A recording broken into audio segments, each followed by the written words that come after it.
Welcome to LeaderCast. I'm Anthony Kovic, and today out of California, right near Hollywood, Burbank, California, we have Dan McBride, who is the actor of Little House on the Prairie.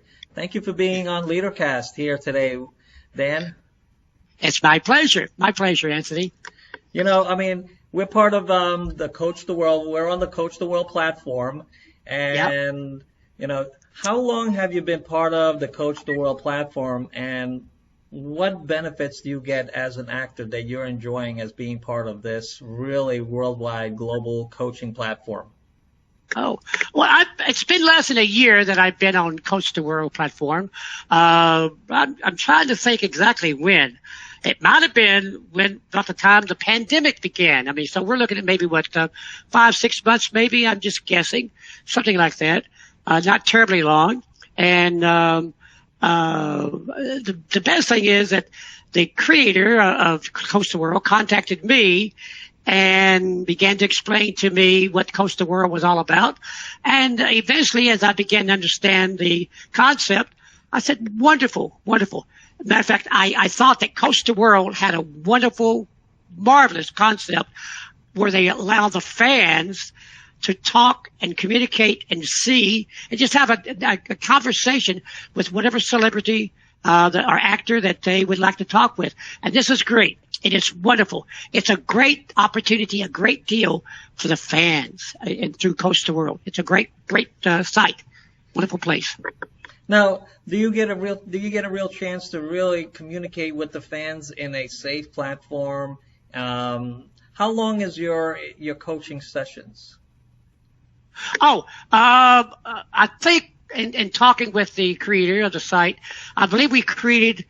Well, it can really run any amount of time, but I think we set it up for 15 minutes, 30 minutes, 45 minutes. I believe is the. And most of my conversations have gone at least 45 minutes, sometimes closer to an hour.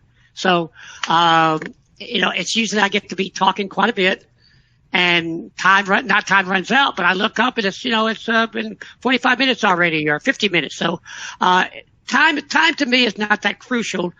We can talk as long as they wish. That's that's fine with me. So, if they have a lot of questions, that's fine. So the platform allows you to really connect with your fans on a one-on-one conversation such as we are having here. This is basically, we are on the platform and we are doing this just like as if I was a fan asking you questions and you're the actor that I'm talking to that that I have interest in, and the platform is designed to be this simple to use. You click, you record. It's basically just like a phone would be on FaceTiming. You click and you're done, and you're talking to your fans. This is a great concept. It's a great concept. Yeah. Well, and plus, unlike FaceTime, you really, the program is designed for whoever's doing the coaching to set up a price based on what they want to do, and they can set whatever price they want, and that's the whole process. How expensive is your coaching sessions or your fan sessions? I'll tell you, as I perhaps look at other individuals that are on Coach the World, I'll be honest with you, I set mine at the lowest price that is allowed. I'm the cheapest guy. Well, you're not the cheapest. You are making yourself available to your fans so the system, at the most minimum the system will allow. You're not really trying to be cheap. You're trying to connect with your fans. Yeah, that's really it. You're exactly right. The money, I'll be honest with you, the money was never a criteria. I can see where some other celebrities, they really had a very high price. But again, I think their time is more valuable, from the standpoint of who they are. But I didn't, I figured I was not going to be able to buy the mansion in Beverly Hills with the income from Coach the World. So it was more giving the fans a better opportunity, more opportunities. If they want to meet me, that's great, and that's fine. It's more enjoyable that way. So tell us on how did you get into, acting And well, let's ask the questions from the role of Little House on the Prairie. Okay. What was the scenario that you ended up being casted for the episode? Okay. Or the series. Series. Well, in order to understand that, we've got to go back 6 months, 8 months, because you see, I met Michael Landon. Michael, of course, he was the star, the director, the producer, the owner of the show, right? So I met Michael Landon much earlier than I ever appeared on Little House, because I co-starred in a movie that Michael Landon directed. And it was from that movie that he saw my acting.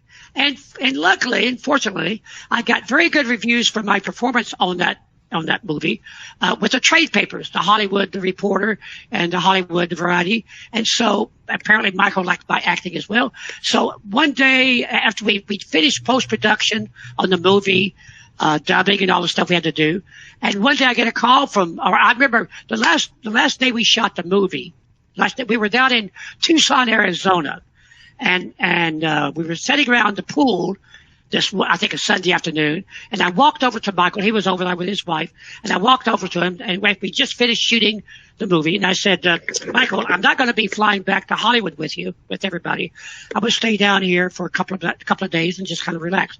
And he says, well, I'll be seeing you soon. And I thought he was just being very nice, just being nice. And he was a nice person, so that was very much his character. And that's really what I thought he meant. Well, it was just very nice and saying goodbye. But several months after we finished shooting and some post-production work, I get a call from Michael saying, what are you doing next week? And I said, nothing. He said, how would you like to be on Little House? And so I went and did Little House, and I did maybe 2 episodes, I'm not sure, a couple of episodes.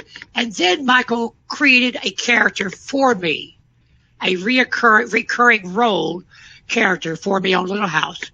But that's how I met Michael, and that's how I began to work on Little House on the Prairie, was under those circumstances.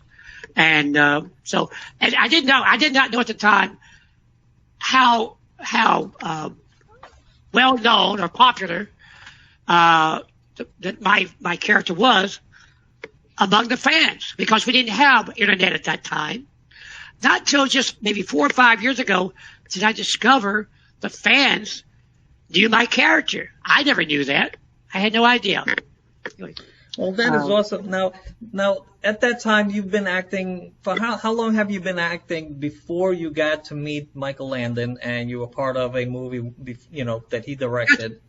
And yep. A lot of people like to know these things, especially for the purpose of families who want to take their kids through the process of acting and maybe becoming an actor or getting in that process.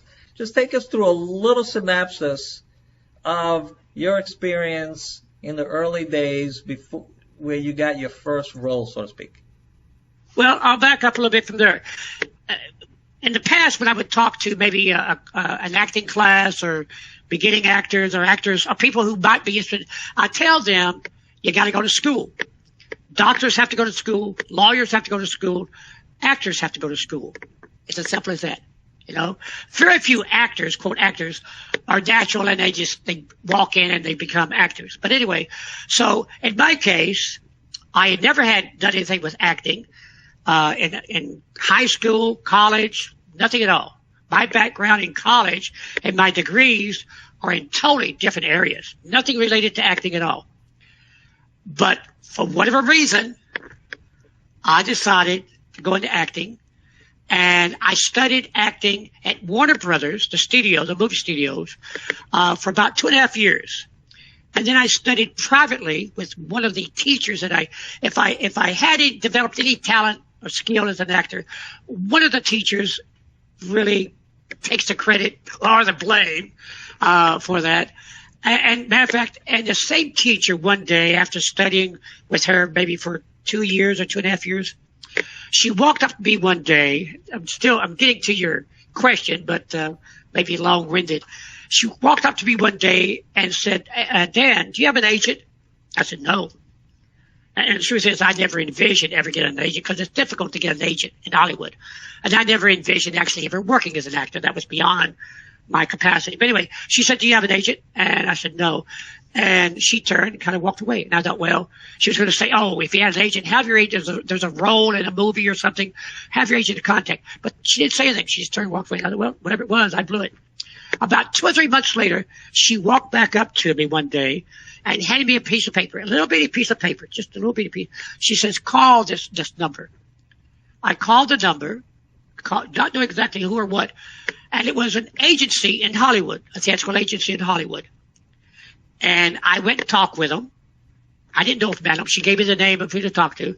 I went and talked to him. And anyway, talked for half an hour with the agent. And at the end, I said, are you going to represent me? He said, well, of course we are. Meaning, the teacher had already opened the door. And as long as I could walk and talk and chew gum at the same time, she pretty well had sold them on my talent and abilities. Anyway, now remember, that was a Friday afternoon. I drove over to my girlfriend's home, and I said, guess what? I have an agent. And she said, oh, who is it? I said, I don't know. I have no idea. It turned out to be one of the bigger agencies in Hollywood, not the biggest, but a nice agency. And, of course, I began to go on to interviews, auditions, and eventually I got a role, got my first job. It was a commercial here in Hollywood. And then from there, I got a couple of 3 movies and did a couple more commercials. But the truth is, it all came from going to acting school at Warner Brothers for 2.5 years and studying full time, not just off and on or a little bit, full time from about 10 o'clock every morning until 4 or 5 o'clock in the afternoon. And so that's really how I got going. And then one day, my agent calls me and says, Dan, you have an audition at Paramount Studios at 2:15 on a Thursday. And so they said, you're going to go to room 225, something like that. So I pull up to the gate at Paramount Studios. I tell the guard, I said, I'm here for audition at room 225. And he said something interesting, which didn't make a lot. I didn't know at the time, really, because I was focusing on the audition. So anyway, I found room 225, walked in, nobody else in the lobby but me, in the waiting room. And in a couple of moments, the door opened and the lady walked out. And she says, Dan, how are you? Well, in Hollywood, that's not the way it goes. In Hollywood, it's usually like, next, that kind of thing, right?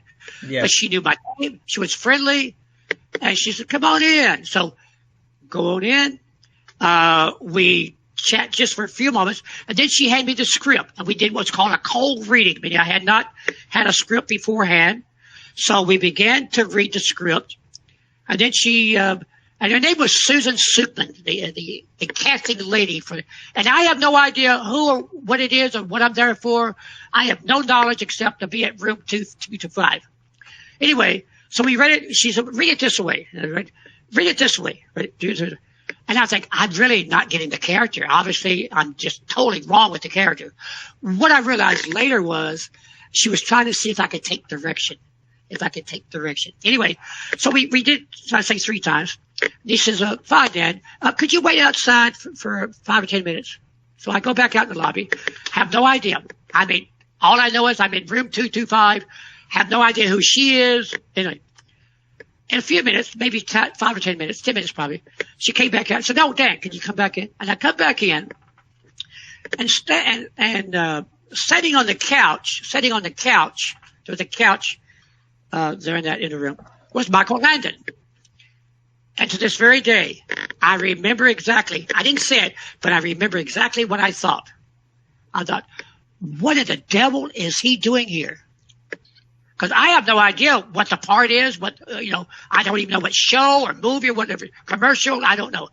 And Michael stands up and she says, Dan, Michael Landon. And so we shook hands. He sat back down.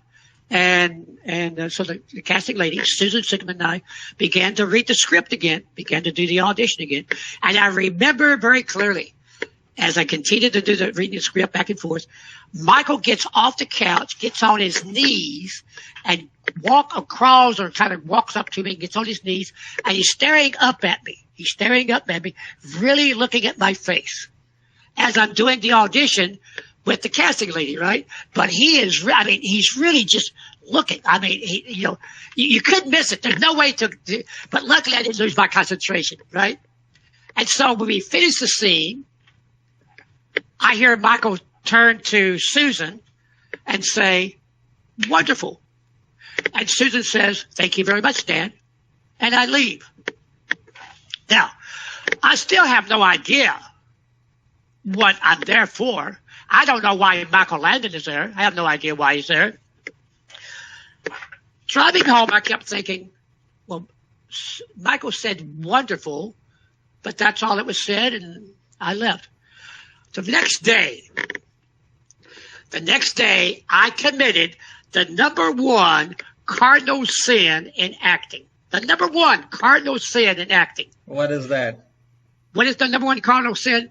You never call back to the casting office or back to the company and ask, did you get the part?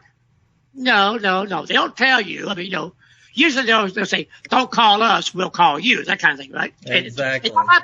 Anyway, I remember one time I was doing some audition, and when I was filling my oats, and I remember when I started to walk out, I got to the door and I said, "Oh, I'll see you next Monday." Meaning the show or the role, the part when starting. I said, "I'll see you next Monday," and the producer, someone says, "Wait till we call you." Anyway, back to Michael. So I committed the number one cardinal sin. The number one cardinal sin: you never call and ask, "Did you get the role?" The next day, because I kept saying to myself, Michael said wonderful. They were friendly, and so I called the casting lady. I called Paramount Studios. I asked for Susan Sigmund. She comes on the line. I said, "Susan," I said, "this Dan McBride, did I get the role?" She said, "Well, of course you got the role." I said, "Really?" She said, "Oh, yeah, it's wonderful. You're going to be on location. Michael Landon's going to be directing." Wow, I never knew all that. I didn't even know, was it a TV show? Was it a commercial? Was it a movie? Turned out to be, of course, a movie, and I'm co-starring in it. Anyway. That's how I met Michael Landon. And then, as I already explained, after we did post-production for the movie, then he creates a role for me, A Little House on the Prairie. Now, at that time, did you live in California? Yep. I'll tell you how I got to California. I never had any acting. I came to California because I was working with the YMCA in Lansing, Michigan. During my college summer years, I worked on a ranch. That was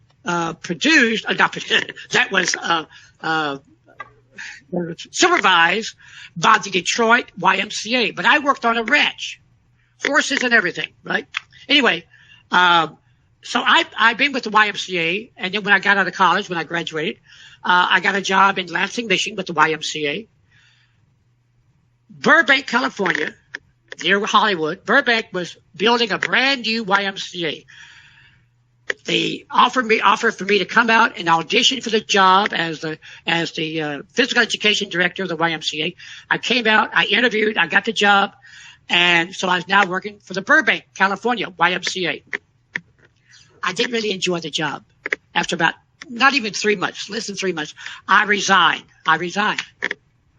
But that's how I got to California. And then you ended up staying there? I ended up staying in Burbank, and not knowing anyone and not knowing exactly what I was going to do, So I stayed in Burbank in California, and I did a little bit, not much touring, but looking around here and there, because I had to ask someone, where's Hollywood from Burbank? Someone said, "Oh, it's just over the mountain, just over the hill." And after several months, maybe, I don't know, 6, 7, 8 months of no job, doing nothing, I saw a notice or something, I don't know what I saw, that Burbank Studio, Warner Brothers Studios, had an acting program, and I decided to go down there and audition for the program. I had no idea, never had done any acting, never done a play, never done anything. Walked in, talked to the coordinator of the Warner Brothers acting program, talked to him, this and that. To my surprise, they accepted me into the acting program. Now, I spent there 2 years. The acting program itself is what really propelled you, even though you may have had a little bit of experience from your school days. But this is... No, That's just it. No acting ever. Oh, you didn't even have the acting. Never had any acting. So Even at the university, I stayed away from the fine arts department building because that's where all the weirdos hung out. And I would deliberately not even go by that building, the fine arts department. Ironically, years later, they invited me back for an interview and stuff like that. Anyway. Yeah, now did they put your name on it? I think they probably just burned the audition tape, anyway, interview tape. I had no acting at all. Were you part of you worked for the YMCA. Did you get a chance to meet the village people? No? No, never did. No. You didn't get a chance to participate in any of the roles? Were you the Y of the C? You weren't any of those, right? I don't know. Was it Y? I forgot how they do it. But no, they might have hung out at the Fine Arts Department building on campus, but I didn't ever meet them, no. Now, that's what I said. Just to get off a topic a little bit, when you were 5 or 6 years old, you were arrested. What's that about? Well, I didn't do anything wrong. I'm only 5. What can a 5-year-old do? That's true. Well, it's a little bit. Yeah, it's a little bit of a. Sorry, go ahead. Okay. Go ahead. Now, I grew up in a very, very small rural town in Kentucky. The name of the little town is Benton, B-E-N-T-O-N, Benton, Kentucky. At the time I was growing up, to be honest with you, and everybody says the same thing. Think of it as Mayberry from Andy Griffith. Think of it as being the town being Mayberry, because that's really what it was. Small town, maybe 1,000 people population-wise total. Everybody knew everybody. I mean, truly, everybody knew everybody, right? Anyway, now this part gets a little embarrassing. My dad was a bootlegger. My father was a bootlegger. That's nothing new in Kentucky.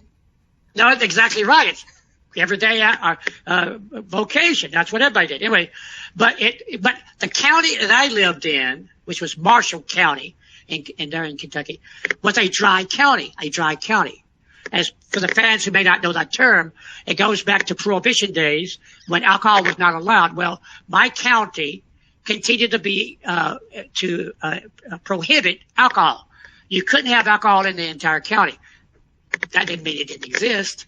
Probably the chief of police probably had a bottle or two in his back pocket, anyway. But my dad was a bootlegger, and a bootlegger is someone who would transport booze from one area to illegal booze, but booze or alcohol from one area to another area. So my dad got arrested. Yeah. Was he a NASCAR driver at that time? remember the movie Thunder Road? Yes. Thunder Road? Yes, anyway, with Robert Mitchum. Anyway, but no, he was not quite that kind. He was not that sophisticated. He was just a poor guy. Get a few bottles of alcohol, Jack Daniels or bourbon, and bring it back into town. Well, he got caught twice before. This third time he gets caught bootlegging, and apparently this the third time, we're not going to give you a break. And so the judge sentenced him to the county jail. In our little town, the county courthouse is a big old building, and then all the businesses are built around that courthouse square. We call it the courthouse square. All the businesses, all the shops are there. Anyway, but the judge sentenced him, I'll say 3 months in the county jail. Well, so he goes to county jail. My mother, of course, we didn't have any money, obviously. My mother has to go to work, and so she gets a job as a waitress right across the street from the courthouse. Everybody knows everybody. Now, this is where Mayberry comes into play. My mother, of course, knew the jailer. His first name was Prentice. I don't remember the last name, but his first name was Prentice. My mother knew Prentice. My dad knew Prentice, and he's a jailer. Anyway, everybody knew Prentice. Everybody knew everybody. But my mom goes to the Prentice and explains, my husband, Dan is in jail. My father's name was Dan. So, as you know, Dan's in jail, and I have, I don't have money to pay for a babysitter, no one to take care of little Danny, And he says, well, why don't you bring him, when you come to work in the morning across the street at the restaurant, bring him into the jail, I'll unlock it, he can go in there and stay with his dad. It's okay. And then when you get off of work, come back over. I'll let him out, unlock it, and you come back out. I said, oh, so that was the deal with me. So every morning, 7 o'clock or whatever, I'd go, British would unlock the jail. I'd go running in there. Of course, there was maybe 3 or 4 other guys in jail too, but it was a big old, gigantic place, humongous. But there was only 3 or 4 guys in there, and of course, they all knew each other, you know. Anyway, but when I'd come running in at 7 o'clock in the morning, they would say, oh, look here, Daddy Boy is here. Daddy Boy, look here, Daddy Boy is here, right? And the jailer's wife, she made all the meals. She made for lunch. She made me lunch. And I remember to this very day, this is true. She made the best ever grape Kool-Aid. The best Kool-Aid I've ever tasted in my entire life. And that's how I got in jail as a 5-year-old. I spent maybe, I'm not sure how long, I'll say maybe a couple of months or whatever it was until Dad got out. And as a 5-year-old, it was like Mayberry, RFD, Mayberry, let me in, out, and I spent the summer there with my dad in jail. And, you know, it's a great story. It's a great story. That alone should be a movie. Your time in jail could be a whole series. Oh, I got a better one. What do you There's got? a better one. I won't tell you the story, but I'll just tell you. I'll give you the teaser. I'll give you the trailer. The trailer, yes. The trailer. As an adult, as a grown man now. Of course, I already have a background as a felon in jail, in county jail in Marshall County, but, you know, so anyway. But as a grown up, while I was studying acting at Warner Brothers, I get arrested, and I'm in 7 different jails in a 23-hour period of time. 7 different jails in 23 hours. There are subplots and subplots and subplots that I don't even know that it's happening because I'm in jail, but there's all kinds of subplots going on going around this whole episode. That's a teaser that I'll tell you. I mean, that's as far as I'll go. Someday in the future, well, maybe another edition of Coach the World. Coach the World. You gotta log in and get a session to get the rest of the teaser. That's right. Absolutely. So for those that don't know, we're watching this, you know, we're doing this conversation here with Dan McBride on LeaderCast, and he does training, coaching, and to give access to the fans about his life, his experience, his acting, his time with Michael Landon on Little House on the Prairie. And the Coach the World platform, anyone could be on the platform. It is free for anyone who has an idea, who has a service, training, a connection. It doesn't matter. There is a very inexpensive basic package that you can offer at the minimum, and people can connect with you and order your services. I have several coaching options on Coach the World as well. And this episode is to learn more about some of the people that are part of the Coach the World coaching programs, and to give people an idea that you too can take your ideas, work from home, make income, utilizing your experience, your talent, your ideas, and whatever it is. It could be needlepoint for all we know. You never know what becomes something that people want to pay you to learn because you have a specific talent. That's right. And that's what we're discussing here on Coach the World. This is the platform. It's very quick. It's very easy. People click. They order the package. You set a time and approve it. And everything gets processed by magic almost. Right, Dan? Yeah. It's easy and simple. It really is. And it's a wonderful, at least from the standpoint of actors or celebrities, to be able to connect with the fans. It is so easy, so simple. You know, it's a wonderful opportunity for the fan. It really is. You know, now, they can ask questions and talk about anything they want to talk about. Exactly. So when you were doing the Little House on the Prairie, where was it located? What was the location program taking place? There's in essence three different places.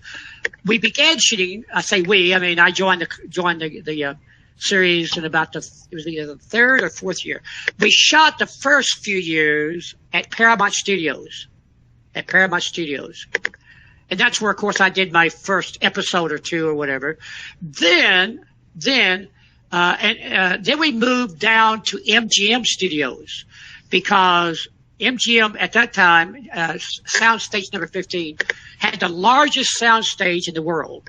And so Little House on the Prairie moved into that soundstage 15 at MGM Studios, and they built duplicated several buildings. Little House on the Prairie, the schoolhouse, Nellie's restaurant, several buildings. Then the third location was typically for the exteriors, was shot outside in an area about 50, 60 miles from Los Angeles, an area called Simi Valley. Oh, Simi Valley, yes.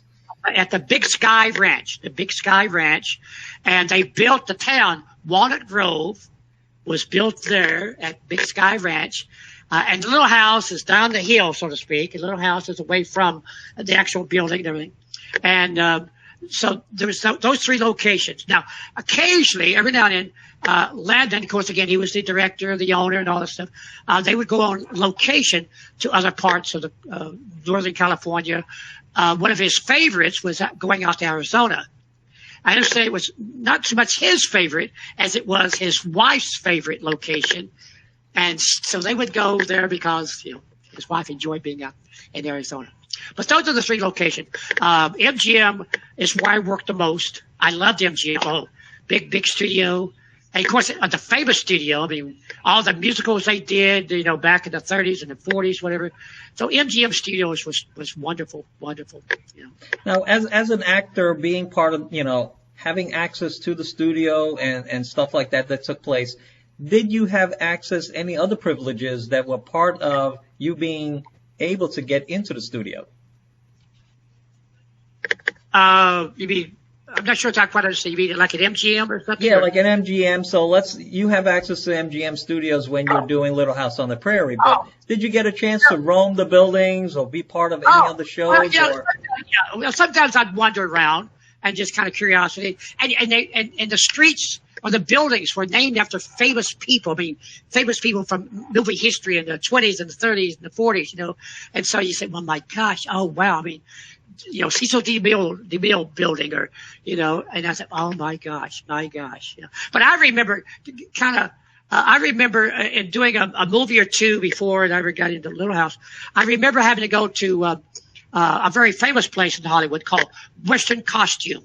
Many of the studios, they would have their own costume department, but sometimes they would send you out to Western Costume. Big, huge, 4 or 5 story building, just costume after costume.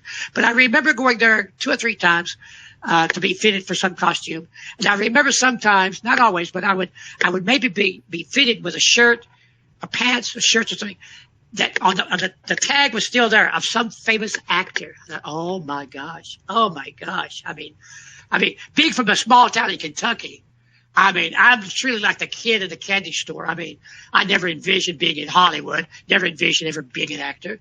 So I really would revert back to my small town, I went over another camera. Revert back to my small town attitude and personality and say, wow.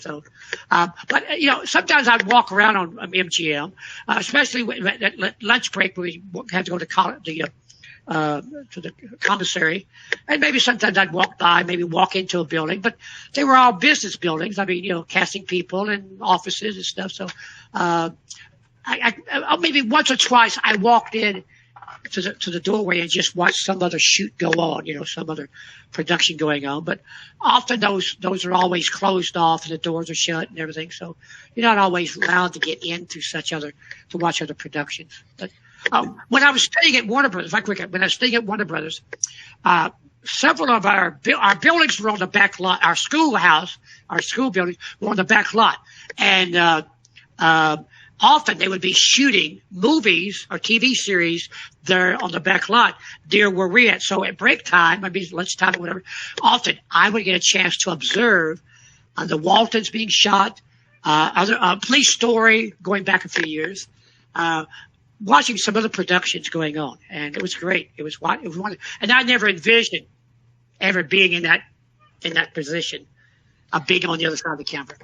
Now, did you ever get a chance to meet, do the other actors mingle and participate and develop relationships on these lots as part of when you're there? Is like, how do people actually, what do they actually do in order to continue getting better roles or different roles and meet other producers and directors and stuff like that? Is this where the scene is, or does that happen elsewhere?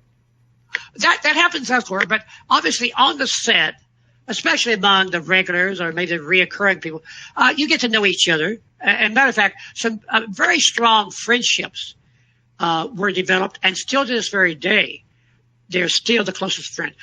For a quick example, the girl, Allison Arngrim, she played Nellie Olson. To this very day, Alice and I are the best of friends. Now, the terrible things that she did to me on the set, all those terrible things, but we're the best of friends. And she doesn't live too far from me, and we've been to each other's home quite often. Matter of fact, I'm probably going to give her a call here in a week or so, invite her over to my house if she will come during this pandemic. Anyway, because I want to give her something. But no, and matter of fact, many of the Little House actors to this very day are very close friends. Allison is very close to Hersha Parody, who played Alice Garvey. Allison and baby Grace, who was truly a baby at the time.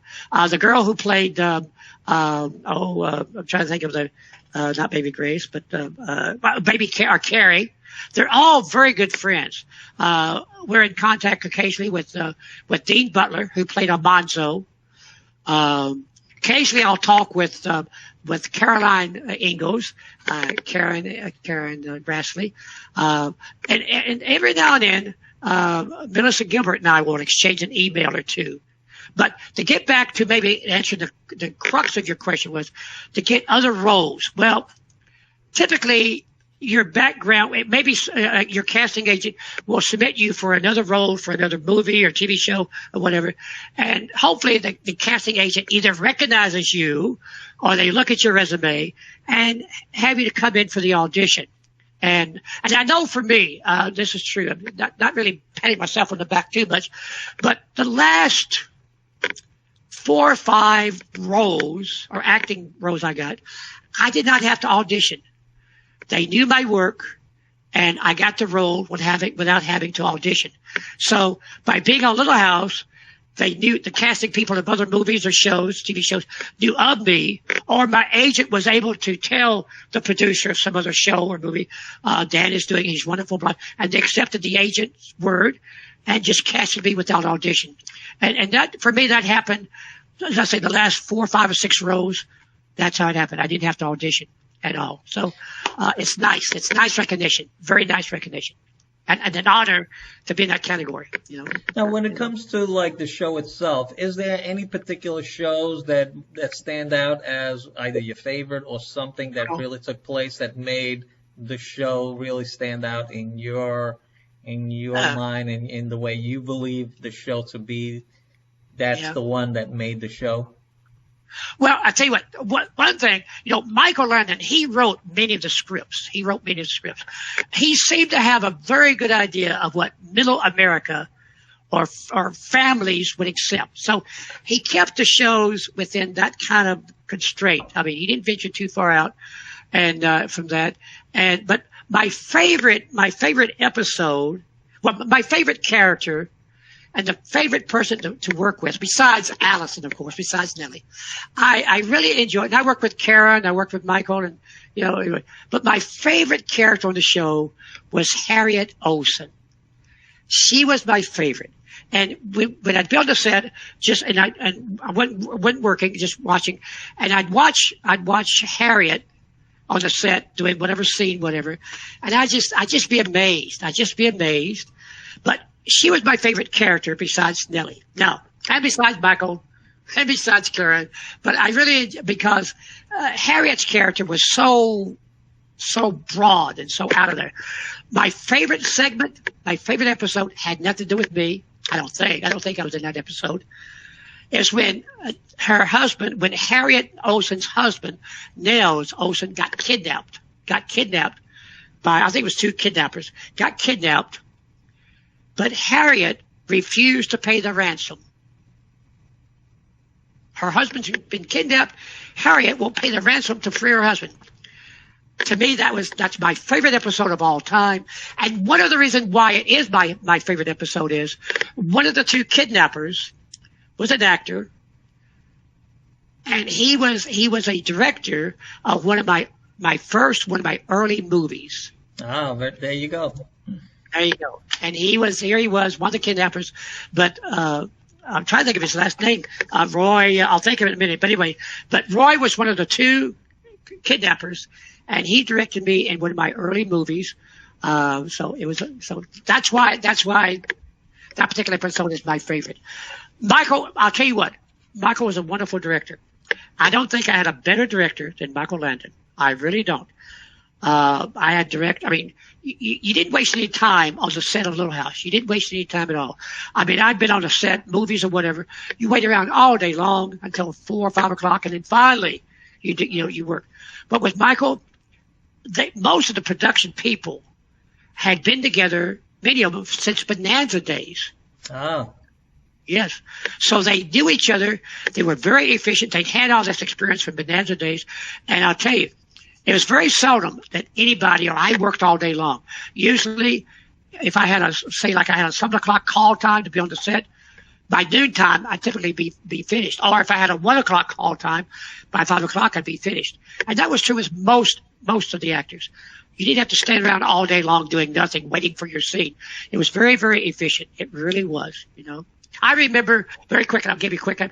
I remember Nellie and I are having a fight. We're having an argument in Nellie's restaurant. And actually, it ends up with her throwing some stuff at me. Food, right? The truth is, we shot the scenes, we shot our close-ups in the morning, and then come noontime, go for lunch. I heard Michael tell Nellie, Allison, you're done for the day. You can go home if you want. And so when we came back after lunch and we continued that scene or that episode, and we didn't have it, Nellie. When Nellie was throwing food at me, she wasn't even there. She was home relaxing by her pool in her estate. Anyway, but that's how, from the standpoint of shooting stuff and only doing minimal amount of time as far as what the actor had to do. We shot the other half of the scene, the other half of the stuff. Wasn't even there. So very, very efficient production company. So pretty much most of the actors wait around for their moment, for their scene to be staged, set up, lit up, organized, cameras. Yep. And you're sitting in, the coffee room or whatever it is. What do they normally do? So while they're prepping, and then when your time is up, you're asked to be there at, let's say, 1 o'clock. And how long does it take? What is a normal day that if you were called in for 1 o'clock and you were there till 5, what did that day look like? Well, for one thing, the production crew would typically already be pretty well organized and set up. One good thing about Michael was this. He always had stand-ins when they were going to do the technical setup, getting the lighting, what we call the blocking. You go here and then you go there. That's called blocking. So he would always have stand-ins to do that for us, meaning the actors never did do that. We would be able to go over. You were always usually around the set. You never left the set and walk. Just sitting around the set. And we could be able to relax, or if we need to go over our script or review our script, we could.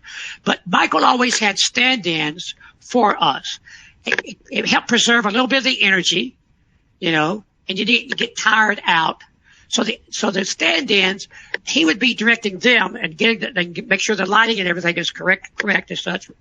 And then when they're ready to shoot, then he would call what he saw the A-team. The A-team. Can we have the A-team on the set? So the A-team would come on the set. But usually when you're not doing anything, you're usually sitting around the set. You don't wander too far away. You keep very close to the set. And whether you're talking, chit-chatting with someone, another fellow actor, or you're reviewing your script, obviously, Merlin Olsen, I'll tell you what he did, kill the time. He did wood furniture making. He was building a whole wood furniture company. Yeah. That's what he did. He made furniture when he was just doing nothing to do, and yet he was on the set. That's what he did.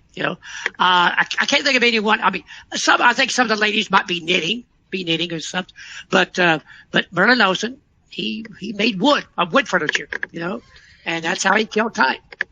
So basically, what you're saying is the stand-ins did all of the prep work for you. Yep. So the lighting to make sure, so this way you're not standing around in the heat of the lights and all this stuff. And all the heat, exactly. And once they're ready to capture film, then they call the A-team actors to do the face roles. Did they record, let's say, the stand-ins doing the roles that weren't facial, where you could see the people, or is it just only the actors did all the work? Only the actors when they filmed. Now, keep in mind, interesting, when we shot Little House, it actually was shot on film. Today, everything is digital, of course. But at that time, it was all shot on film, and you didn't really want to, typically you didn't want to waste a lot of film. Now, the only thing that Michael would do occasionally, and I remember the first time I experienced this with Michael, was when we were making a movie down in Arizona. And I remember, if they got everything, it was a hot day. I mean, it was a hot day out there in Arizona. Anyway, they got everything all set up, and we were going to do one rehearsal. But I heard Michael whisper to Teddy Voigtlander. Teddy was the cinema photographer. He was in charge of the cameras. And I heard Michael just whisper to Teddy, film this, film it. Meaning he was going to film rehearsal. Because he thought it might be something, if he filmed rehearsal, it came out wonderful. Why do it again? So I remember one time, and I don't know if I caught him again, like on Little House, but I do remember catching or hearing it one time, hearing whisper to Teddy. And I remember one time I screwed up a scene. It was just me and a phone call, and I remember I screwed up on the scene. I thought I'd messed up. The truth is I had not messed up, but now because I thought I'd messed up, I messed up, if you get to understand what I'm saying. Anyway. Absolutely. Okay. But I hear Michael say, what did he say? Not shoot it, but save it, or use it, whatever. Save it. Anyway, because I figured maybe he's like, well, maybe there's some parts of it I could use if I need to do some cutting and this and that. But I heard him say, save it. So, but I'll tell you one thing. Very, very seldom, at least with my experience with Nellie or Caroline or even himself with that Michael. Usually we might rehearse it one time for the actors and then shoot it one time, and that was it. And sometimes we didn't even rehearse it. Sometimes we just shot it. And only once or twice did I screw up, because I figured, listen, I'm kind of low man on the totem pole. I'm not one of the stars, so I better not be messing up at all. But so it really, I mean, like Alice and I, I think we only shot every scene one time. Yeah, if you're not the top star, this is a pen. They just wipe out that scene. We don't need this scene no more. One thing I liked about Michael, if to my knowledge, I was never ever edited out of anything. He used everything I did, to my knowledge. So I'm always so grateful to Michael Landon in so many ways. He gave me the big break, a big, huge break. And he was so nice. He was always nice and respectful and friendly to me. I mean, I couldn't praise him enough. I'll be honest with you. He was just a nice guy, And I never saw him get angry on the set. I never saw him ever lose his cool. Never. I guess that's the way, when you've developed that much of a talent over the years of, such as his experience with all the shows, producing and doing stuff like that. It's in bad form when people are now concerned that you're losing your marbles. Well, you know what? You're right. You're right. Yeah. I figured, here's what, I mean, I've talked to some other actors. We figured that he trusted the casting lady, Susan Sigmund. Susan went on to marry Kent McRae, who was the producer. Michael was the executive producer. Kent was the producer. Anyway, she went on to marry Kent McRae, and the three of them were big pals. Michael, Kent, and Susan, big pals. Anyway, but I figured that Michael just pretty well said, you know what? I've got the best actors for this role.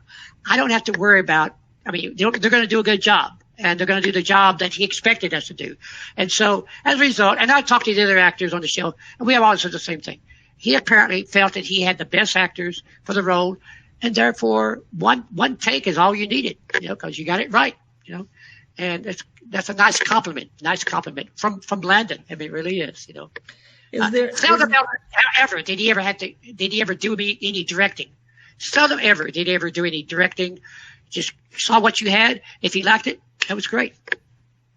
Is there any advice you could give to people who want to be part of the television, TV, all of the acting style, activities that take place, whether it's in Hollywood and now pretty much everywhere in the world that's taking place?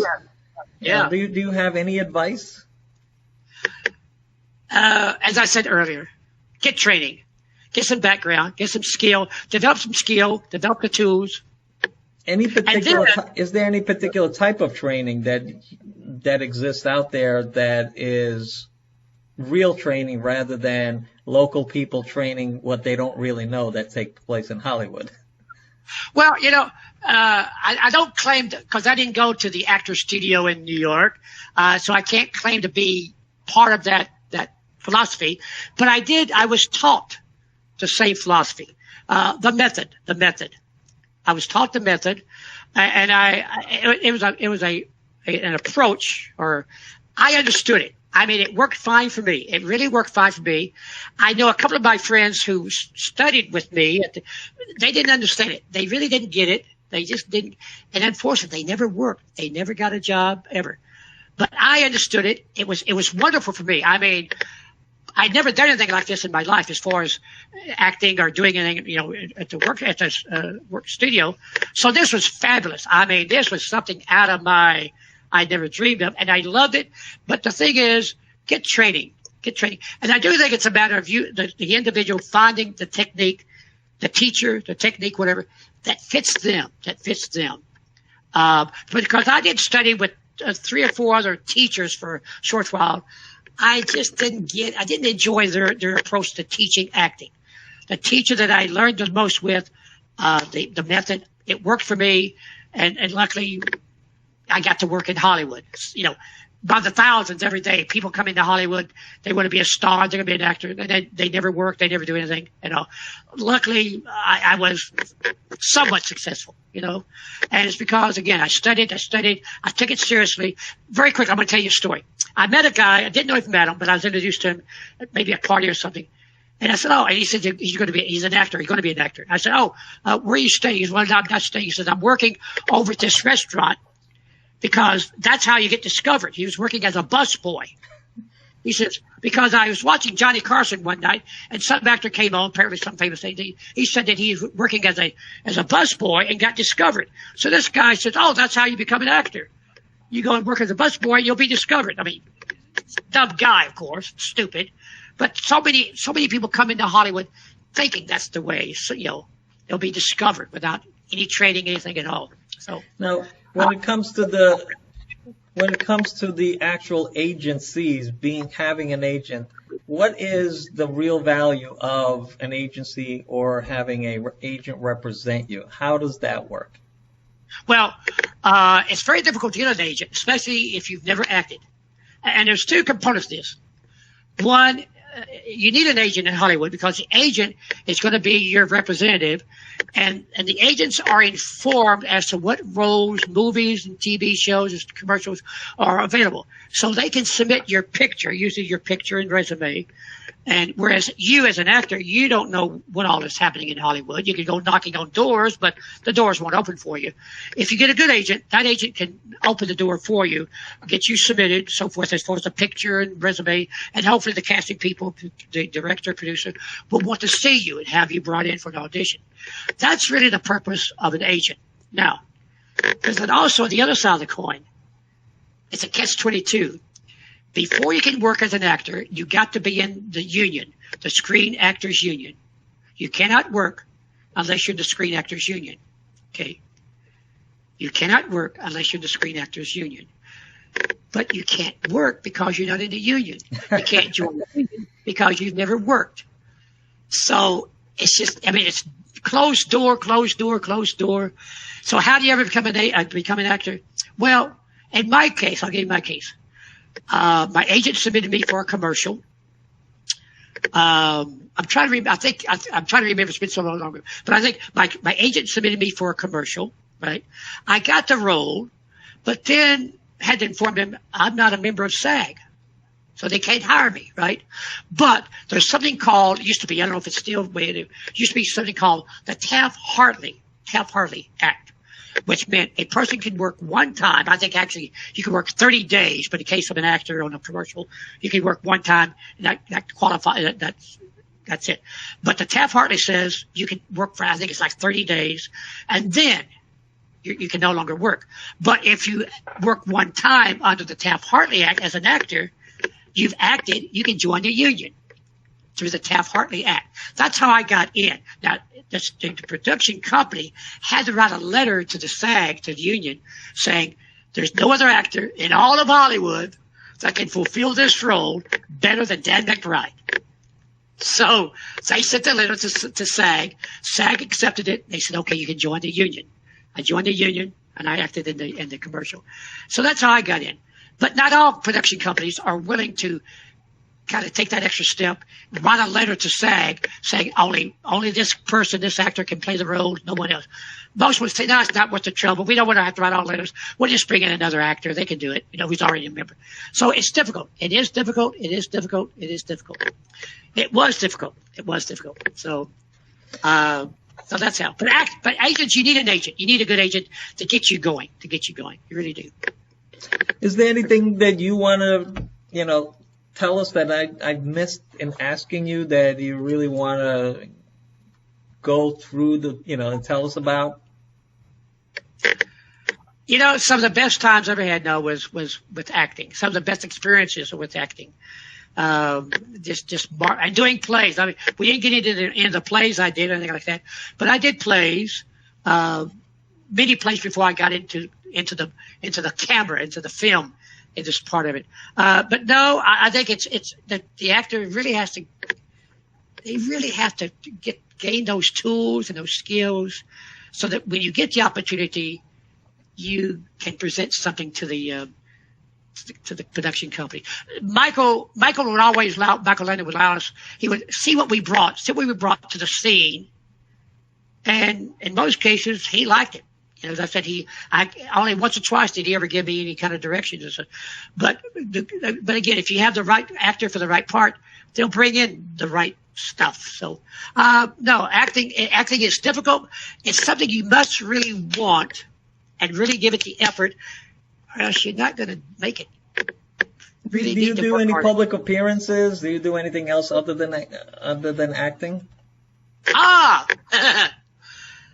You see, when I went through college, I got graduate degrees in college, but not in acting. But anyway, one day, as I worked a couple of episodes, 2 or 3 episodes of Highway to Heaven for Michael. Anyway, but I'm beginning to say, you know what, my career, I mean, I had some opportunities that didn't quite catch hold. But anyway, so I think, what I want to do, I don't know what I want to do. Anything else I want to go to, any other job, profession? No, I don't. One day out of the blue, I get a phone call out of the blue, not pursuing it, had no idea.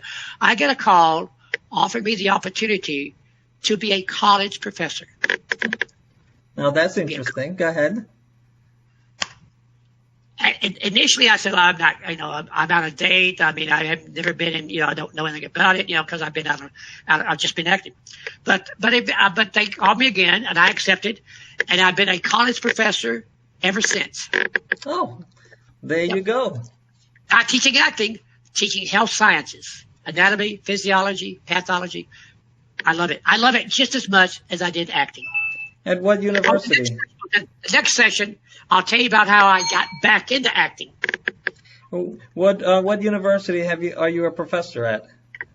I've been at UCLA, Cal State LA. This is in LA, in Los Angeles. UCLA, University of California, Los Angeles. Cal State LA, California State University of Los Angeles. City College of Los Angeles. I've been primarily at East Los Angeles College. But I've taught at Cal State LA, UCLA. Do you do any speaking gigs? Do you go out on tour? Do you travel and, for appearances of events? You know what? I never knew that such things were going on until about 4 or 5 years ago. Reconnected with Allison, with Nellie. And I've learned from her that there's all these events that they go to occasionally throughout the year. And so, yes, if I'm invited to go to some events or something, I'll go out and meet the public, meet the fans, and I enjoy it. Yeah. So if in Tampa, Florida, in Tampa Bay, you ever have a little house event or something like that, or want me down there, invite me and I'll come. Oh, yeah. So if you're ever in the Tampa Bay area, definitely we'll come up with something to keep you busy over here while you're visiting Florida in the Tampa market. Right. Well, now let me interview you for a moment. Go ahead. You're with the Tampa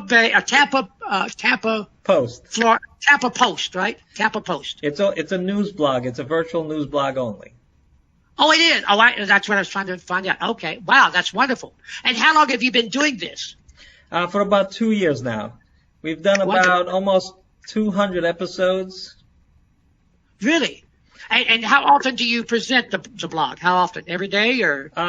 We used to do it on location at the Attic Cafe downtown Tampa, and so we had a sponsor, a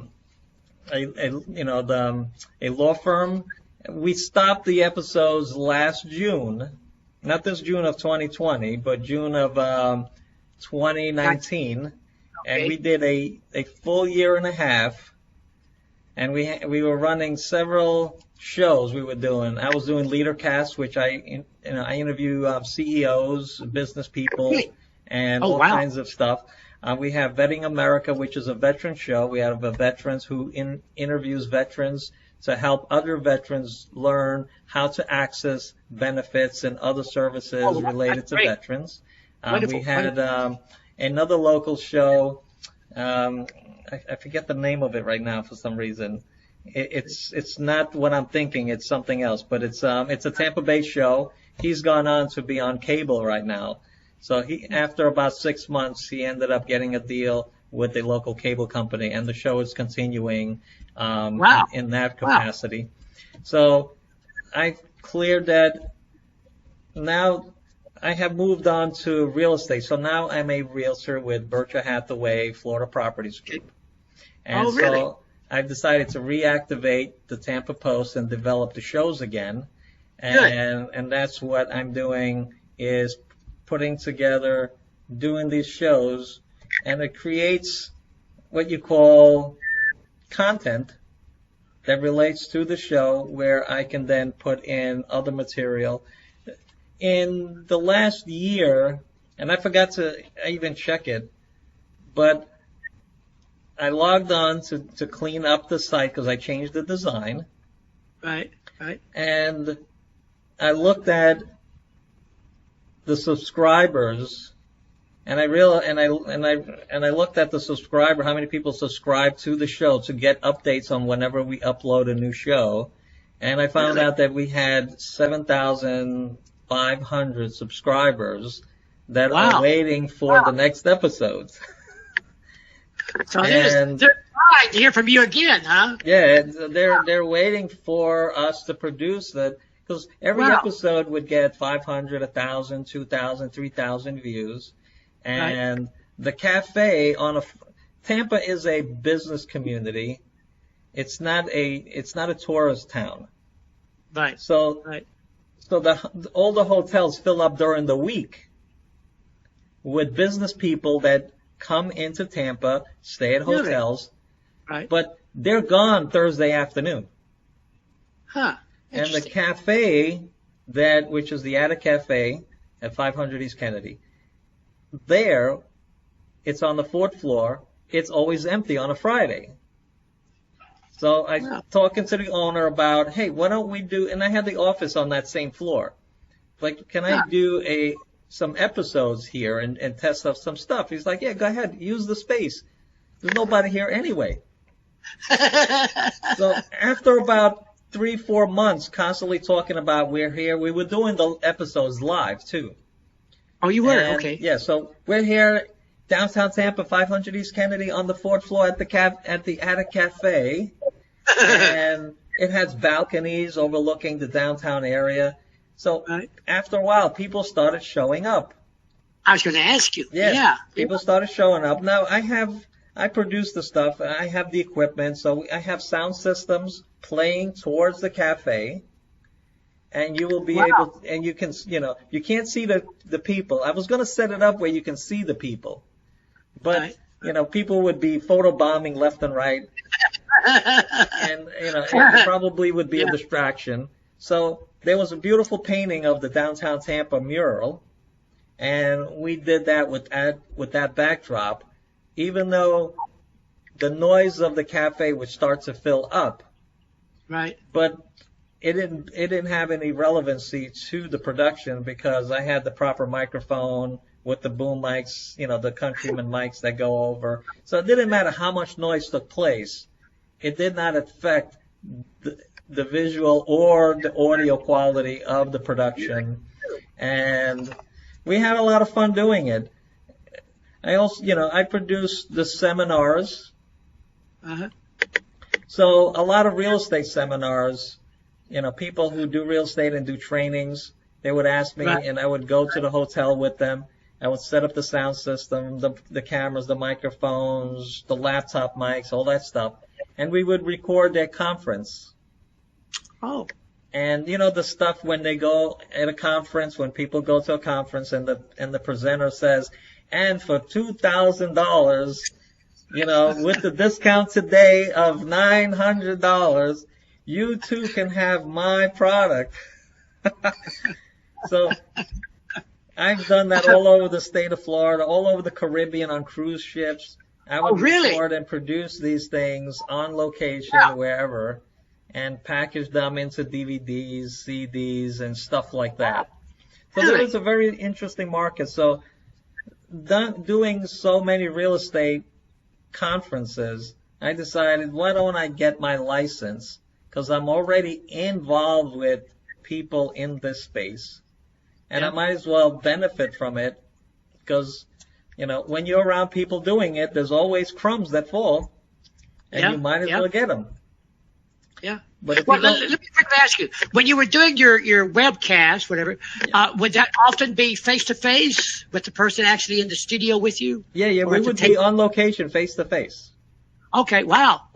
And now I'm doing them, virtually. We're doing it here, usually in Zoom. I set up a whole system for Zoom. Zoom has the ability to do a virtual set, a green screen. That's right. And I can send the other person the green screen, and I've built out virtual studios so where two of us can actually look like we're in the same setting in a slightly different offset, making the camera look like the camera's here and the camera's over here, and we would be side by side looking like we're in the same studio. Really? So that's what I'm doing now, is implementing that. But it requires someone with a computer with at least 8 cores processor with a GPU in order for that functionality to work inside the Zoom platform. Exactly right. So I did one 2 days ago I interviewed Pat Dunham, who is a tiny homes expert. Oh, really? I've been seeing and reading about the tiny homes. Yeah. I will send you the episode once I publish it. I'll send you the link to the episode. Okay. So we did a 45-minute episode on tiny homes, going over what she does, how she advises people on tiny homes, container homes, and all of those things related.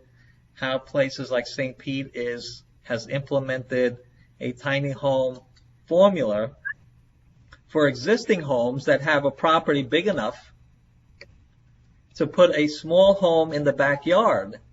Oh yeah, yeah. Yeah, so yeah. you can have, let's say, an in-law or let's say parents who, there may not be, even if there's enough space in the house, they just want their own privacy, where they have maybe 400 square feet, bathroom, a tiny, just enough for them to be comfortable, but not enough to be, in the main house. That's right. That's right. Yes, I know. I've seen them. I've seen they fascinating to me, the tiny homes or the small homes. That's fascinating to me how they can create everything in such a tiny space. I'm totally impressed with the creativity of it. But let me ask you, are you spending more time with the real estate than you are now than with the webcasting? Yeah, I had a studio here, a full green screen production studio, about 2,500 square feet. Where are you at now? You're at home, aren't you? You're at home? Yeah, I'm at home right now. I'm in Okay, the dining room area of the house. Normally I'm in the office when I do the green screen, but I've also rigged this space.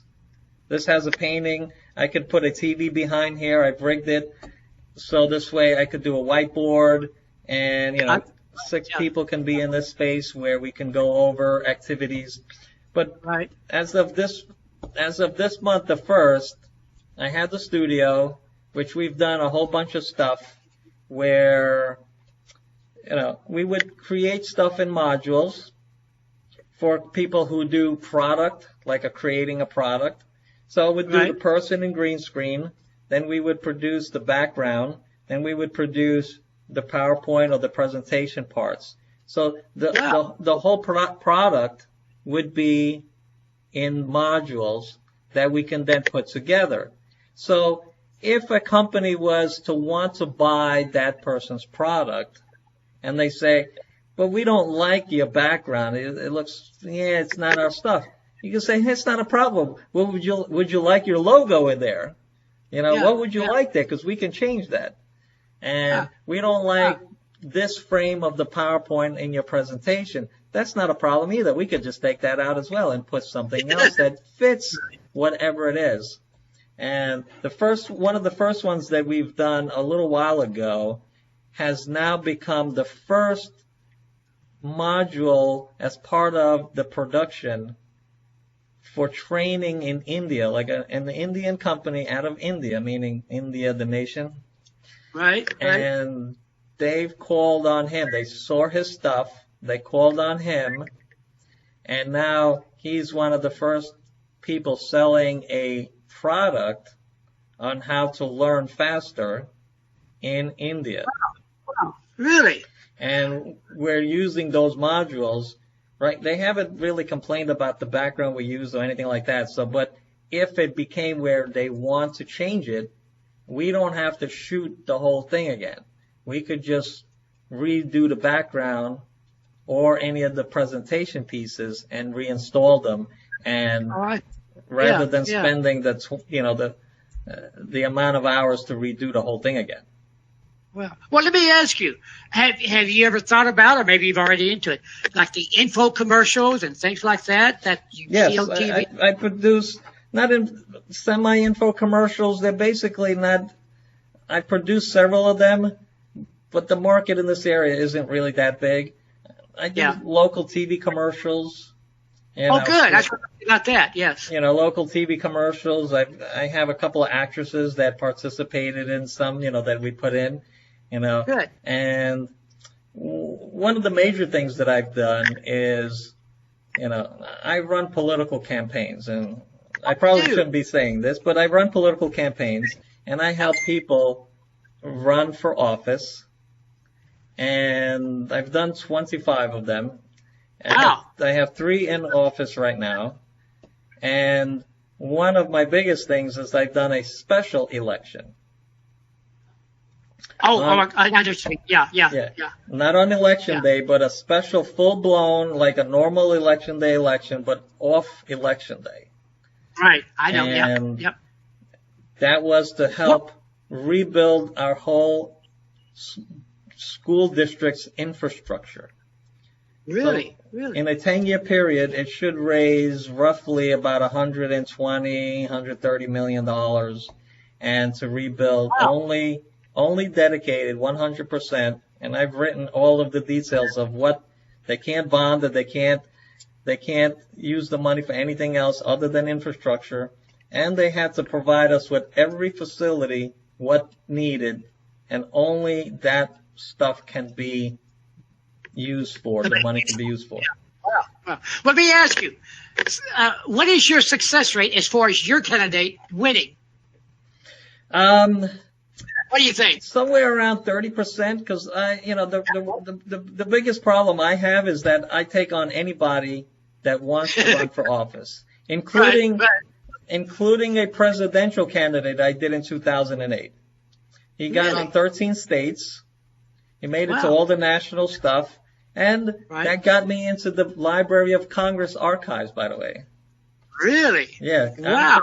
Because the presidential candidacies, whenever someone runs for the presidency, and if they make it to a certain level, they get archived in the presidential, in the presidential library or the Library of Congress, however they do it, as historic footage.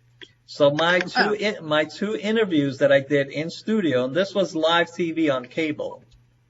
At the time, we were producing live cable TV, and he was my guest for 2 episodes, and one episode was on the first YouTube debates that took place in the country, in St. Pete, Florida, and I did an interview. Happened to be there, and he happened to be there, so I did an interview with him. So those 2 episodes plus that interview is archived in the Library of Congress.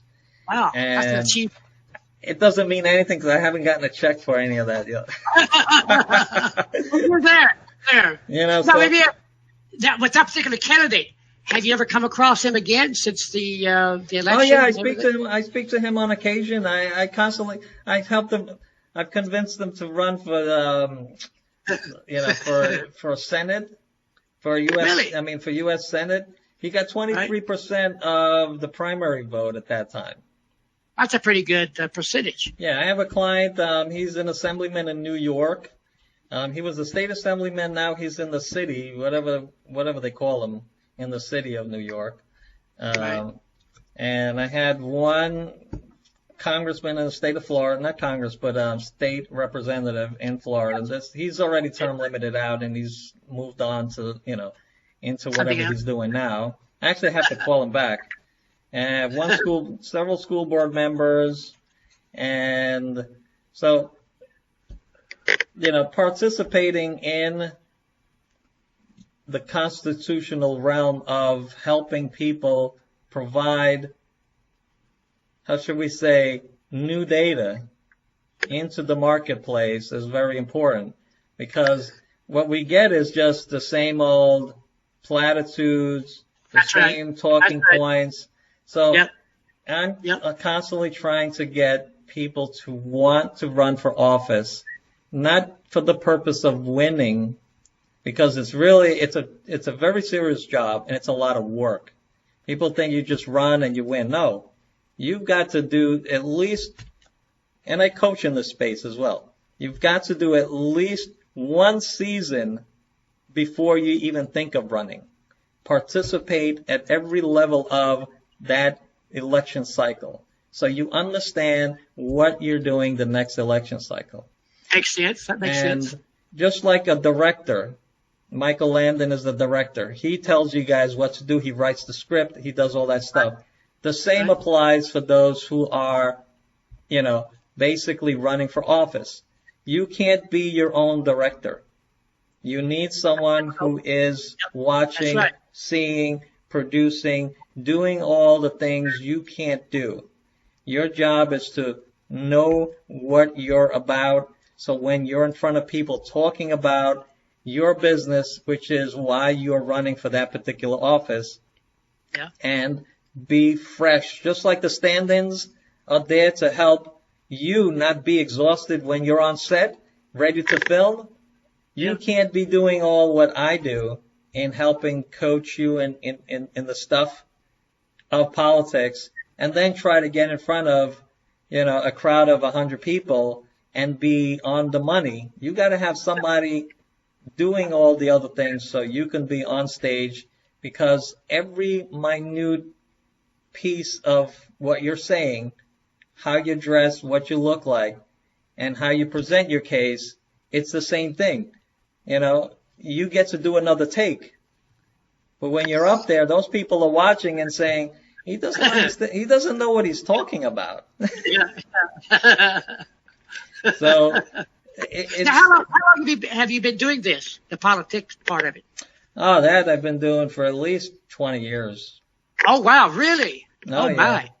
And, you know, at first you just help people. You're just, you know, wandering aimlessly in the political scene, participating, going to functions.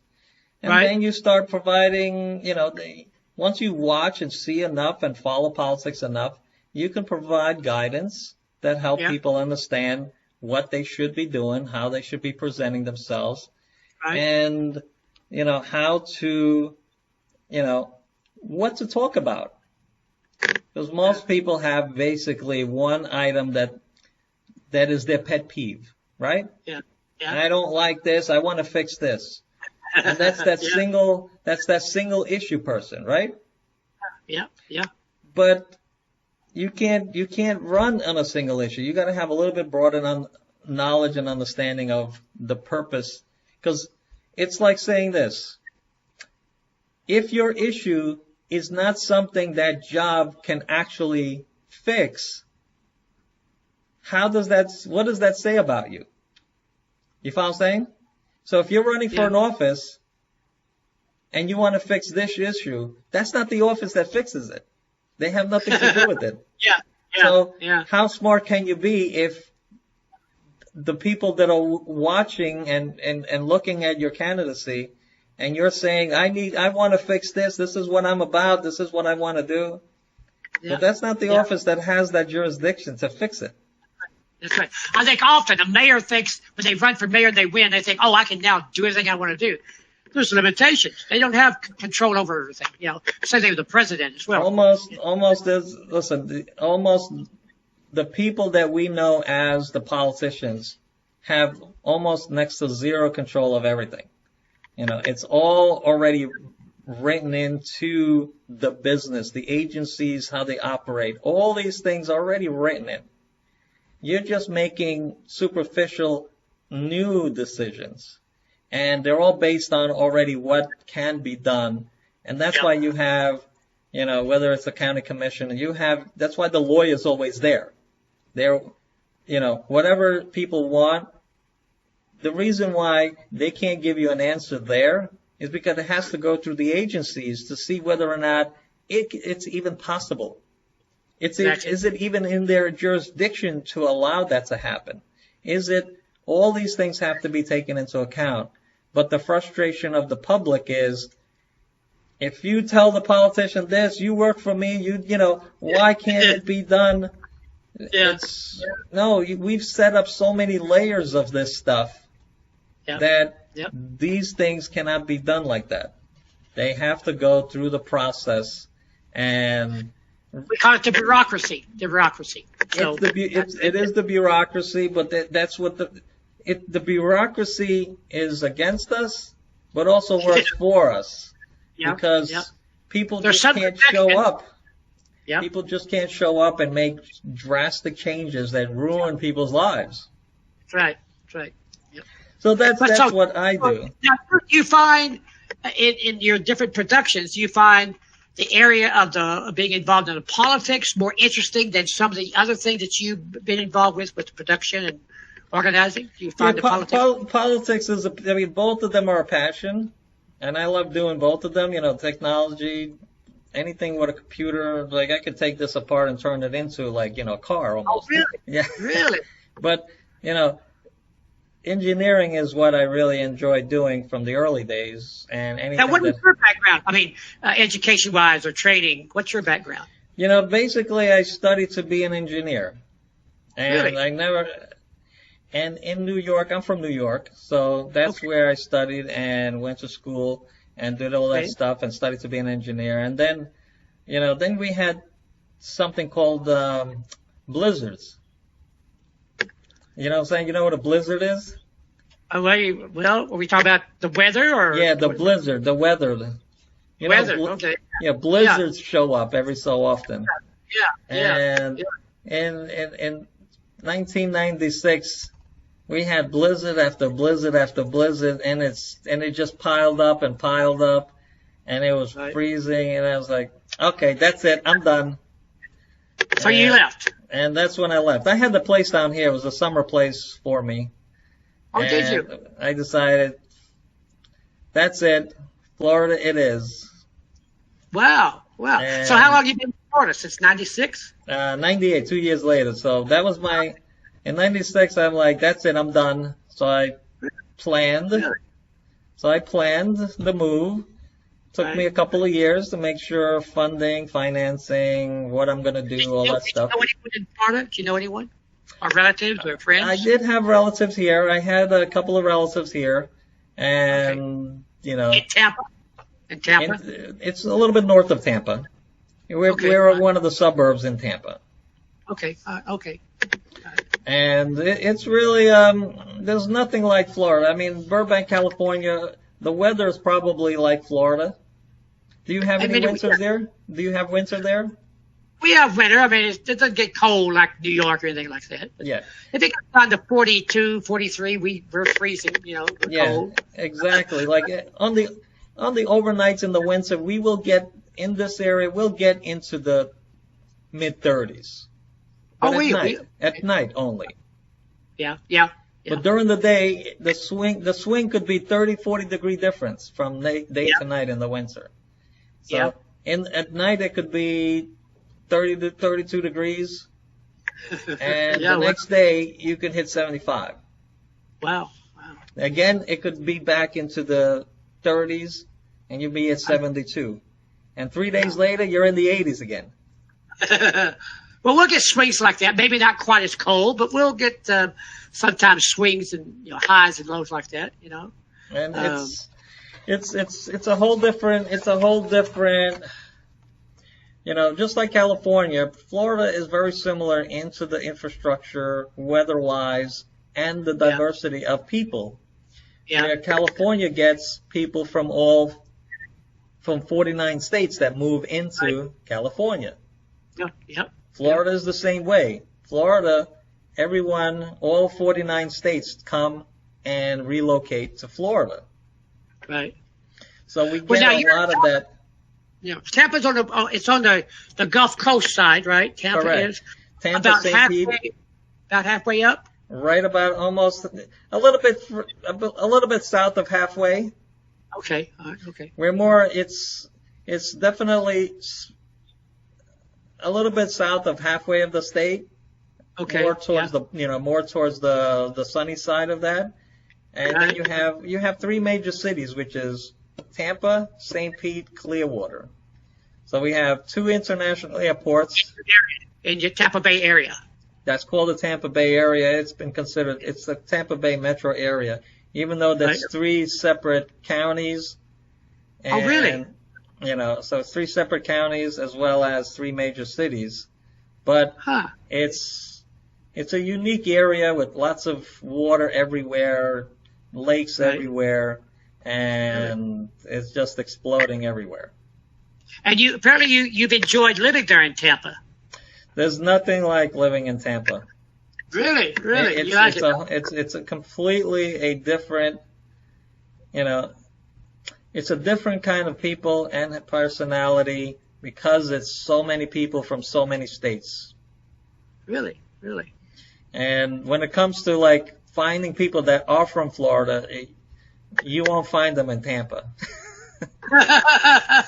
So for every probably 100 people you talk to in the Tampa metro area, maybe 4 or 5 of them will actually be natives of Florida. Really? Wow. Now, do you experience much in the way of hurricane winds or anything like that? Oh yeah, I've gone through all of that stuff. I've actually written a book on being prepared for emergencies like those. Really? And I've been on every radio network in the country. Really? Coast to coast.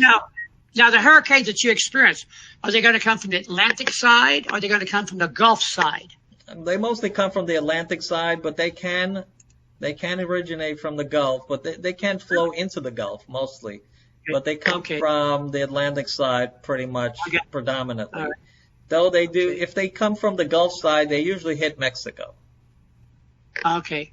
So they'll go into Mexico if they're in the Gulf side, but not it. exclusively. They could go up all the way up to Texas and Louisiana, but for the most part, if they originate in the Gulf, meaning in the area of the islands over there in, what do you call it? Man, I've been to that island so many times. What is that? Cozumel. Okay. Like in the Cozumel area of the Gulf of Mexico, which is south of the Gulf technically, they usually will flow into Mexico before they go. Very rarely do they come up northbound. I see. But the ones from the Atlantic will flow into the Gulf. And as you remember, Katrina and others that go from the Atlantic all the way up to Galveston and other places like that. Right. So it's just learning is what I like. Yeah. How did you come across Jesse, or how did you get on the Coach the World? How I got into Coach the World?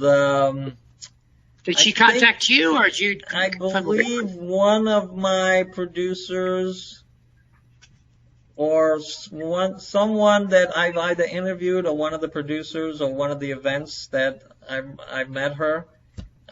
Really? Okay. I can't remember which version it was. I invited to be a guest on one of my shows. And really? She came on one of my shows and we did an episode. And she's like, you should put together a thing on, on Coach the World. So that's what I did. And we've been in touch. We've been in touch for the last couple of years. Okay. We've been to functions. I've invited her to stuff. She's invited me to activities that she's been a part of. And so that's what we've been doing. And she's like, Anthony, I like what you're doing. I just sent her something. And she's like, why don't we do a Coach the World episodes? And so I'm going to put a category called Coach the World on the Tampa Post. And the episodes that I do as part of Coach the World will be in that category. So they'll be in there for the Coach the World. Well, and I forgot it when we were talking about Little House. There's four of us, I believe, total four of us from Little House that's on Coach the World. Of course, there's me. There's Allison Ongrim, Nellie. From Microsoft. There's Baby Grace. Support for Office 2016 format. That's one of my. You're hearing the voice of something coming on my TV. Anyway, my monitor. Baby Grace. Carrie. I think Carrie's on Coach the World.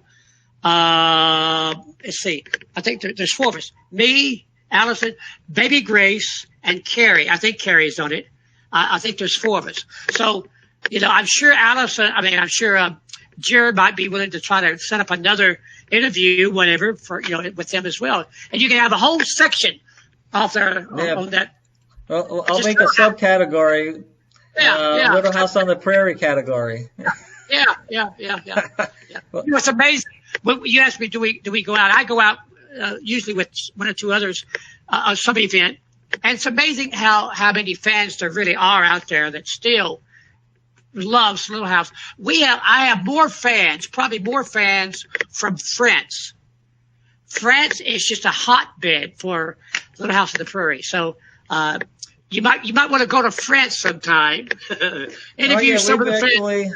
We've actually one of our shows. I produced a TV show called The Bleeping Truth that ran on cable, and it's actually we've sold the episode. Well, we sold a piece of the episode, which is the highlight. So it was a political episode. That's what The Bleeping Truth is about, and we had a candidate running for city council, and a pundit who was. It was a three-way interview. I was the producer. I was not the host. The host has two people, and he's asking, standard TV shows, conversation formula. But towards the whole show was really bad. It was, you're a liar, you're fat, you're stupid. Oh. That's what the show was. That's how it went. It just went downhill from the very first the very first question. Right. So what happened at the end, literally 30 seconds before the end of the show, the pundit gets up, throws his mic, touches the other guest.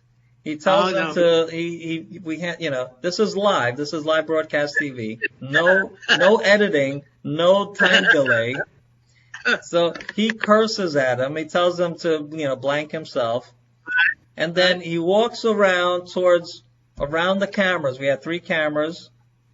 And there happens to be a tall wicker stool-sized chair, which was probably about 20 pounds. And he picks up this chair and he throws it at the guest. Oh, my. Fortunately, it was all caught on camera. Oh. The chair hits the table first, fortunately. It hits the table, and it just nicks the guest that he was throwing it at. But it was a very big, heavy chair. And I'll send you the snippet. And we almost got on Jay Leno at that time. We almost got on Jay Leno, but we were so good at promoting this segment. This is 2006, I believe, or 5 or 6. Right. And I'm an expert at video production, so I knew how to edit video files. Even then, when the computers were very slow, I produced high quality, small size file format that the TV companies can download. So we were giving it all over the world. Really? Yeah. And we even crashed the AOL server at that time because that's how much viewing of that little snippet took place. Wow. So we ended up selling it to the French conglomerate, TV conglomerate, as part of their, blooper reels, people going crazy type thing. Right. True TV, which is now Core TV, we sold it to them as well. They use it as part of one of their promos. And the Japanese conglomerate TV, whichever one it is, we sold it to them as well, where they use it as part of their promos for certain shows that they do related to, politicians gone crazy or something. Yeah. Did you expect the two of them kind of clash like that, or what were you expecting? Anything? No, listen, because I'm a political hack, the host is not a political hack. I am. So I would, in the green room, the first few episodes, it took too long before they really got into the political beatdown. Yeah. So I would warm them up in the green screen, in the green room. And by the time they got on set, they were ready to kill. So I think I warmed them up too much that day. Well, as you said, you asked the first question and off they went. Off they went. But it was bad. It was bad. It was just like the whole episode was, you're fat. Stand up. Show them how fat you are. This is what the show reverted to, and it just went downhill from the very first question. Yeah. And this is live, so it's not like you could just stop in the middle of the segments. How long of a session? Half hour, an hour? Oh, it's 59 minutes live. Oh, that's a long time. I mean, that's a long time. Yeah. We had to really be, on the money, doing it all live, and keeping the show going and doing all this stuff.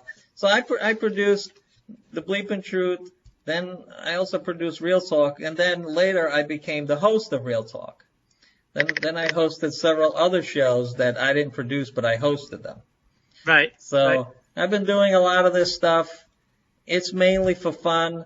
I have products, whether it's on Amazon, whether it's on, paperback, which is I publish other people's books. I'm actually doing 2 books right now that I'm publishing. One for a person who I produced a show for, and they're small segments, and it's going to be more like a pamphlet book, about 55 pages, maybe 60 once we add the graphics, and other stuff to it. Then I'm doing one who is I'm coaching her on podcasting. As a podcast production expert, I coach people on podcasting. And have you considered doing a podcast? Well, no, I mean, because I think I don't have a whole lot to talk about. I mean, I don't know. I mean, no, my good friend Allison, she does have one. Ah, there you go. And of course, and matter of fact, I've been on her show a time or two. But of course, she knows everybody in Hollywood. So in her case, she can easily call in this person. But no, I mean, I don't have anything. See, you have your hands in many different things, so you have well, different remember, ways. you're a professor. I actually one of the things I had is strategy talks. That's what I knew there was something I missed to tell you. It was a professor show, a professor from the University of Tampa. I produced a show called Strategy Works. And he would interview other professors. So he'd bring on the professor, and he would ask them about their classes. What are they professor in? How they teach their class? What's their class about? Et cetera, et cetera. So that would run for however long it would run for. I'll send you those episodes. You could watch it. Maybe that would be a podcast on your understanding of being a professor, teaching classes, the value of what education about, how to use the education. You never know. I'm not that intelligent. I'm not that intelligent. You know what I mean? Remember the show? I can't remember. You Are There. We're back in the early 50s. You Are There with I can't think of the famous broadcaster for CBS, not Walter Cronkite. Oh, okay, yeah, that's what I was thinking.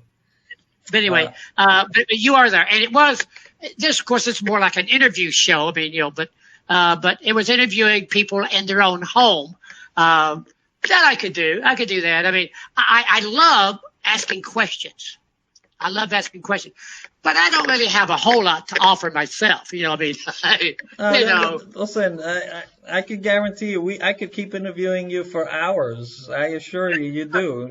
You definitely have far more wisdom in the celebrity, in Hollywood. You may have done this a while back, but the same functionality, everything is the same. Nothing changes. We're human beings. We have really two needs. We get up, we eat, and we poop. And everything else is basically a repeat of that. Right. You see what I'm saying? So, we all have our pockets of expertise. Of course, we've all had different experiences. So, but I never had any of that. I didn't have that ambition or that real drive. Like my friend Allison, she has that drive. I mean, if she can't be in person appearing someplace, then she'll do it on camera, that kind of thing. So, and she's a true entertainer. I'm not quite that person, I was an actor, come in, do my job, say my lines, and go home.